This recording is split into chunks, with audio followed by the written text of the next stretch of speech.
बहुत समय पहले गंगा नदी के पास एक दयालु साधु रहते थे। दूर दूर तक लोग उनकी बुद्धिमत्ता के बारे में जानते थे। कहा जाता था कि उनके पास जादुई शक्तियां थीं जो वर्षों की तपस्या और भक्ति का फल थीं। साधु अपनी पत्नी के साथ एक साधारण जीवन जीते थे। उनकी छोटी सी कुटिया प्यार और हंसी से भरी थी। हालांकि वे संतुष्ट थे, लेकिन उनके दिल में एक लालसा थी, एक बच्चे की चाहत। हर दिन वे पवित्र नदी में प्रार्थना करते, उनकी उम्मीदें बहते पानी में गूंजती रहती। हालांकि साधु भाग्य की योजना को स्वीकार करने में विश्वास करते थे, यह जानते हुए कि ब्रह्मांड के पास अपनी बुद्धि है। एक धूप वाली दोपहर जब साधु ध्यान कर रहे थे तो एक छोटा सा चूहा उनकी गोद में आ गया। पहले तो चौंके, साधु ने धीरे से प्राणी को ऊपर उठाया। उन्होंने छोटे से प्राणी के लिए करुणा की एक लहर महसूस की। उसकी मनके जैसी आंखें एक अजीब सी तीव्रता से उन्हें देख रही थीं।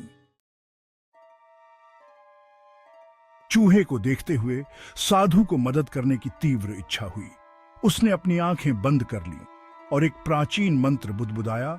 उसकी उंगलियां धीरे से चूहे के मुलायम फर को सहला रही थीं।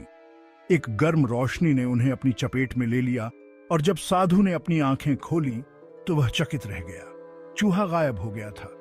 उसकी जगह एक जवान लड़की बैठी थी जिसकी आंखें आश्चर्य से फैली हुई थीं। उसके सुंदर लंबे बाल थे और उसने एक साधारण सूती पोशाक पहनी हुई थी। साधु ने महसूस किया कि उसके जादू ने अनजाने में चूहे को इंसान में बदल दिया है।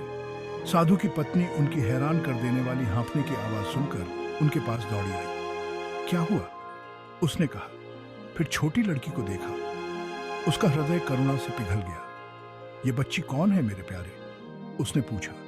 उसकी आवाज चिंता से भरी हुई थी। साधु ने अपनी पत्नी को जादुई घटना के बारे में बताया।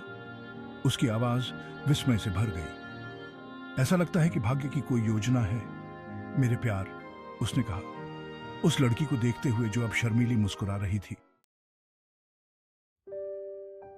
साधु की पत्नी बहुत खुश हुई। उसने लड़की को गले लगा लिया। उसकी आंखें खुशी के आंसुओं से चमक रही थीं। घर में आपका स्वागत है मेरी बेटी, वह फुसफुसाई। उसकी आवाज भावना से भरी हुई थी। हालांकि घटनाओं के अचानक मोड़ से हैरान थी, उसने लड़की का अपने घर और दिलों में स्वागत किया। उन्होंने उसका नाम मुशिका रखा, जो उसकी अनोखी शुरुआत की याद दिलाता था। मुशिका एक तेज सीखने वाली थी। उसने उत्साह के साथ अपने नए जीवन को अपनाया। उसकी हंसी छोटी सी कुटिया में गूंज रही थी। साधु और उनकी पत्नी ने उसे प्यार और स्नेह से नवाजा, अपनी अप्रत्याशित बेटी के साथ हर पल को संजोया। हवा में नाचते पत्तों की तरह साल उड़ते चले गए। मुशिका एक खूबसूरत युवती के रूप में खिल उठी। उसका हृदय उस साधु के समान दयालु था जो उसे अपने जीवन में लाया था। साधु की पत्नी, जिसके बाल अब चांदी जैसे हो गए थे, मुशिका को बसा हुआ देखने के लिए तरस रही थी। यह समय है कि हम अपनी बेटी के लिए एक उपयुक्त वर खोजें, उसने एक दिन घोषणा की। उसकी आवाज मातृत्व की चिंता से सराबोर थी। भाग 4, एक उपयुक्त वर की तलाश। साधु सहमत हुए। उन्होंने अपनी प्यारी मुशिका के लिए एक दयालु और दयालु आत्मा की तलाश शुरू कर दी। पड़ोसी गांवों से भावी दूल्हे आते थे। हर कोई मुशिका का हाथ जीतने के लिए उत्सुक था। वे उपहार और समृद्ध भविष्य के वादे लेकर आए थे। हालांकि मुशिका ने हर प्रस्ताव को विनम्रता से अस्वीकार कर दिया। एक प्रेमी एक धनी व्यापारी था, लेकिन मुशिका ने उसे अभिमानी और घमंडी पाया। दूसरा एक सुंदर विद्वान था, लेकिन अपने ज्ञान के बारे में उसके अहंकार ने उसे दूर कर दिया। दूसरा एक मजबूत किसान था, लेकिन मुशिका ने उसे बहुत कठोर और उद्दंड पाया। तुम क्या ढूंढ रही हो मेरी बच्ची? साधु ने अंत में मुशिका से पूछा। चिंता उनकी बुद्धिमान आंखों पर छा गई। इनमें से कोई भी युवक आपको प्रसन्न नहीं करता है। मुशिका चुप रही। उसका दिल उस अजीब बेचैनी को बयां करने में असमर्थ था जो उसने हर प्रस्ताव के साथ महसूस की थी। भाग 5, एक चूहे का दिल। एक दोपहर जब मुशिका अपनी मां की झोपड़ी के बाहर मदद कर रही थी, तभी एक छोटा सा चूहा भागता हुआ निकला। मुशिका रुक गई। उसका दिल उसकी छाती में धड़क रहा था। उसने छोटे से प्राणी से एक अकठनीय संबंध महसूस किया, परिचितता की भावना जिसे वह अनदेखा नहीं कर सकती थी। जैसे ही उसने चूहे को लंबी घास में गायब होते देखा, एहसास की एक लहर मुशिका पर छा गई। वह समझ गई कि वह किसी भी प्रस्ताव को स्वीकार क्यों नहीं कर सकती। गहराई से वह अभी भी मुशिका फील्ड माउस थी और उसका दिल किसी ऐसे व्यक्ति के लिए तरस रहा था जो उसके वास्तविक स्वभाव को समझे।